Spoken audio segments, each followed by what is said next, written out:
Pemirsa, dalam 2 pekan terakhir, kasus COVID-19 baru di Bali mengalami peningkatan. Pelaku perjalanan dalam negeri atau PPDN menjadi penyumbang signifikan, mencapai 2 digit tiap harinya. Pertanyaan pun mengemuka terkait penerapan protokol kesehatan PPDN di pintu-pintu masuk Bali.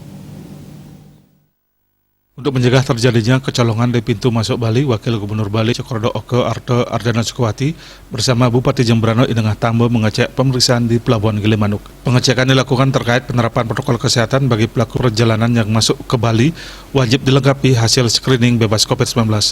Wagub mengecek langsung pelaksanaan rapid test antigen dan genus yang diterapkan bagi setiap orang yang masuk ke Bali. Selain di pintu masuk dalam areal Pelabuhan Gilimanuk, pengecekan juga dilakukan di pos pemeriksaan KTP Gilimanuk. Wagub seusai pengecekan menyebutkan pemeriksaan yang dilakukan masih secara konvensional, hanya mengandalkan kemampuan manusia dan keterbatasan petugas.